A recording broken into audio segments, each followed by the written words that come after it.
Dylan Moore here again. So today, one of the big questions everybody always asks is, what's the average real estate compensation? Or that used to be called commission, and it's now called compensation. So that's always one of the questions, like, oh, what it is. It's like, well, as a real estate agent, there's no set real estate compensation.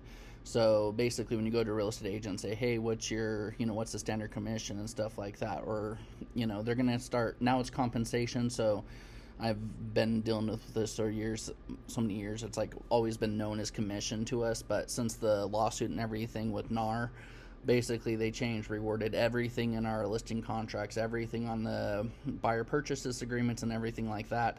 So you'll no longer see commission. It's all compensation. So now, before, you'd go to list your property with a brokerage, and basically that brokerage would have your whole listing agreement, and then they'd have the total cost, the total commission of basically saying, hey, well, that brokerage would list it. Of that, the listing brokerage is going to take X amount, and then from that, they're going to offer another percentage of that to the buyer's agent. So basically from there, everybody's like, oh, well, the seller's paying the buyer's compensation and everything, or the seller's paying everything. In reality, it was just always sort of, set in there, hey, that's just sort of how real estate was, and that's how it was. Well, the whole lawsuit deemed basically the offering of the compensation on the MLS agreement, which basically, can't really show you that paper, but so there's a percentage on there, and they're saying basically that agents were steering their buyers to certain properties over other ones, do that, not offering as much. So basically the lawsuit came through, and NAR could have won it, but they would have went bankrupt on appeals. So basically they're like, oh, well, we're going to settle admitting no wrong. Now that's a big, flack right now, whether basically should they settled. I personally don't think they should have settled. I get the bankruptcy thing, but now it just totally opened up the industry.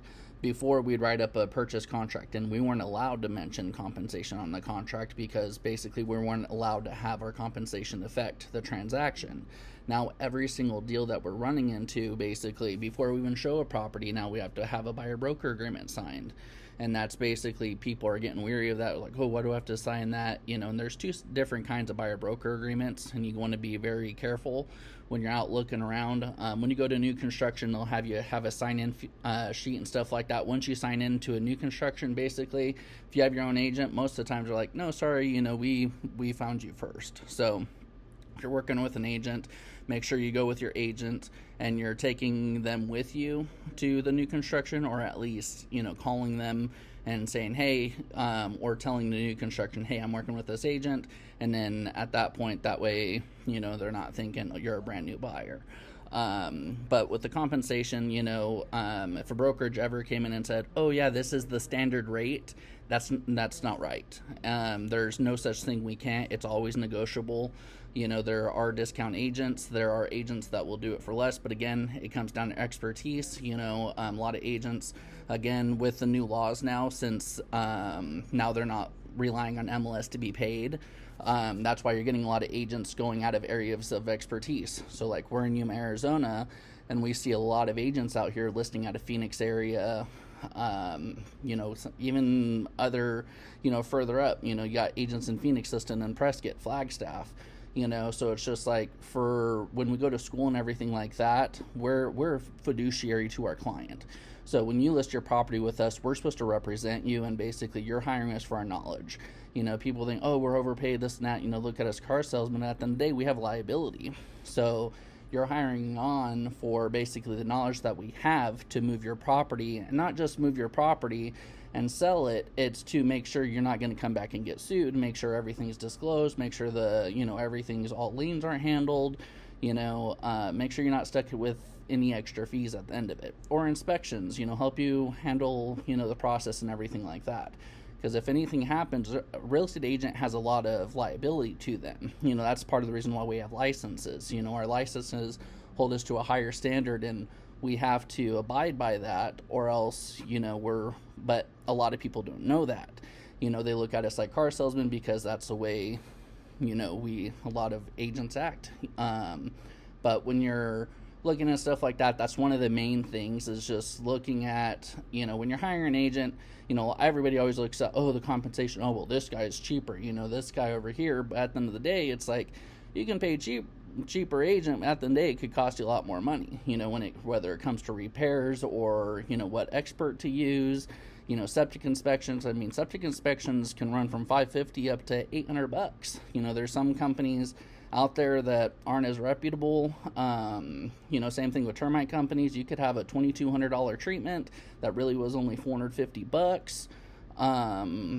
It's just, all in all, the industry people always want to cut corners, and at the end of the day, a good agent will save you a lot more. That's sort of cliche, like, oh, this guy, of course he's gonna say that, but at the end of the day, I've seen it happen. I've had clients come to me when I was originally getting my real estate license. Like, I'd say about 70% of people in my class were in there because they had a bad real estate experience. So like, well, this guy, if this guy could sell real estate, I could, and they get into it. And then I get a lot of new agents, in here too. We get new agents. Oh, I love showing houses, this and that. And it's like, that's the least of our, it's like, showing is one part of our job. If that's, some agents will sit there, oh, you want to offer this? Cool. That, type it up, boom, sign it. That's it. But there's, did they run comps for me? Are these things permitted? There's more things to it than just basically, people think we just show houses and drive them up at the end of the day. So, but with the buyer broker agreements and stuff like that, there's two kinds. There's an exclusive one, which basically is 3 pages, and that states, basically, hey, there's a limit on there. I forgot what the max length, but I always do, 3 months. I've never done a buyer broker agreement before. Basically, now we're required to by law. I found them, I find them unethical, because you're sitting there tying people in. If me and you don't get along, at the end of the day, why is it your fault to, be stuck with me? So at the end of the day, I feel like it's, now there's to show one. So it's like, hey, before I open the house, now I have to have you sign this. Basically, we negotiate our compensation from there. All right, we go show it to you.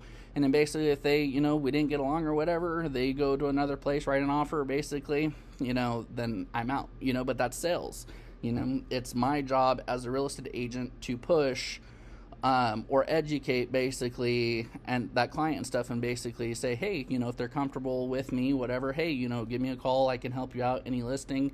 And then that's another thing too. It's like, in, ethics, there's a lot of, oh, were you working with an agent? That's one of the first questions we should ask.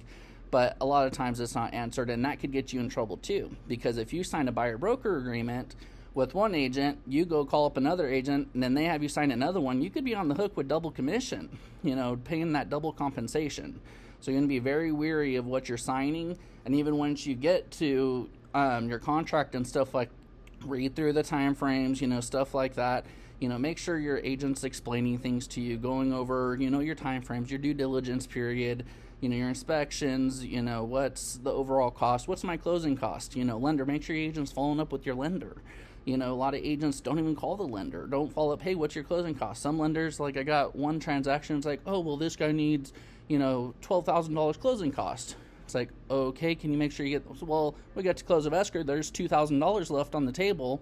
Well, as a buyer, you can't get that money back. It goes back to the seller. And I asked nonstop through the whole transaction, hey, what's going on? Oh, well, he could use that money to pay off his credit card, but it's too late now.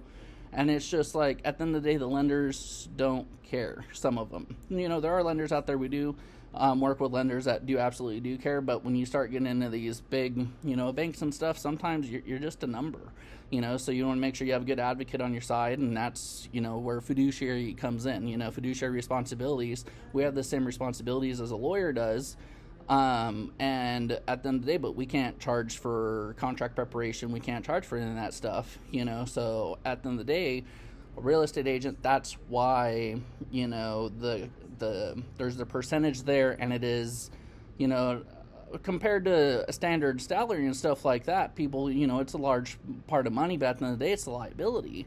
It's, if we sit there and we don't do to a certain part with our job, we are held to a higher standard because of our license.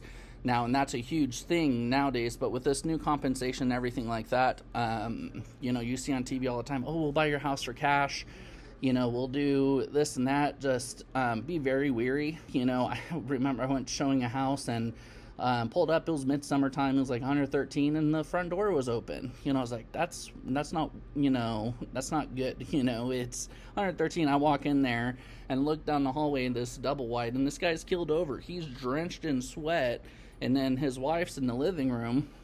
And I'm like, is he okay? And she goes, oh yeah, our AC's not working. And then, so long story short, he basically said, oh, well, these people came in, they said they're going to buy a house for cash, basically, but what they did is they're wholesalers. So these people, his wife's mom just passed away. They had to get her body back and everything, I think, from the Philippines. And he walked in the living room and collapsed. He literally collapsed in the living room while I was there. And I was like, are you okay? And she's like, oh, he does that. I'm like, that's not, he goes, I haven't eaten in 2 days. I'm like, are you serious? So basically they listed their property for sale, and what these wholesalers do is say, hey, we're going to give you this much cash, sign a contract. Oh, that's all good and well. But then they have a stipulation in the contract that states, hey, we have a year to sell your property. So what they do is they bump up, the purchase price where it probably should be, because they probably lowballed you 30, 40 grand anyways. And then basically they sit there and list the property for sale. So at that point, basically your house is sold, but not really, because you don't have the cash in, and that cash isn't going to come in until it closes. So, and that's a big issue right now, is wholesalers and stuff, and you see it all over the TV and stuff, and it's, solar companies, people, it's just, you got to be careful. Solar is another huge, thing. People, oh, it's all good numbers, they preach the numbers to you, and then after a year or two, basically, you're getting that APS bill again. Not only are you stuck with that APS bill, you're stuck with, your solar bill now too. And selling with a solar system on it, it's great value, it's great, great, blah, blah, blah, blah, blah. But really probably if you're after 9 years on your solar, that's when you're going to start seeing a return. So majority of people are in their home about 4 or 5 years. So by the time you're staying in your home, you're going to sell your home probably, 3 or 4 years. Rarely anymore people stay in their home longer than 5-10 years. So the overall cost, and then if you're not taking advantage of that tax break, the 29%, so if you're not getting taxed, paying $20,000 in taxes a year, that 29% really doesn't mean anything for you. And if you don't stop it back at those solar panels, and they're charging you a 30% financing fee too. But I believe I saw somewhere Mosaic just filed bankruptcy, so it's going to be interesting now when we are going in and dealing with these properties, because before they were assumable, and now basically a lot of places are being forced, the sellers are being forced to pay them off if they want to sell. So again, you just, across the board, there's so much people out there, they just don't care. They're just after the money. Hey, where can I get my next big dollar? So when you're out there looking around and stuff, just make sure you're, especially if you're not, experienced with the age, the area, you just want to make sure you have, get a general idea, because real estate agent people, oh, is this a good area? Is this, we can't say that. We can't tell you that, because it's illegal for us to, it's, there's redlining, there's steering. We can't do, people get upset with me, and when I say that, but it's like, at the end of the day, it's like drive through, there's websites, we can look up Yuma crime maps, and it'll show you different areas, and then you can actually even call the sheriffs, and I think you type in give them the address, and they'll tell you if there's any calls on it and stuff like that. So, and it's just, compensation is always the number one question. You meet a seller, you meet a buyer, and now it's forced with the buyers now, but at the end of the day, everything's negotiable. So at the end of the day, you can always sit there and say, hey, we put an offer, they come back at this, and the agent can adjust, and vice versa. But if, there are agents out there that'll say, no, this is what it is and stuff like that, but you just stay educated, do your research, and make sure, you're looking after yourself too, because not everybody's after your best interest. So again, my name is Dylan Moore. I'm with Coldwell Banker Yuma Fields Realty here in Yuma, Arizona. I've been out here about 30 years, not me, but my broker. We're just a little mom and pop shop here. Locally, I was born and raised here. So, we got a lot of, it's really nice today. It's like 116 outside with, humidity. So it's not bad.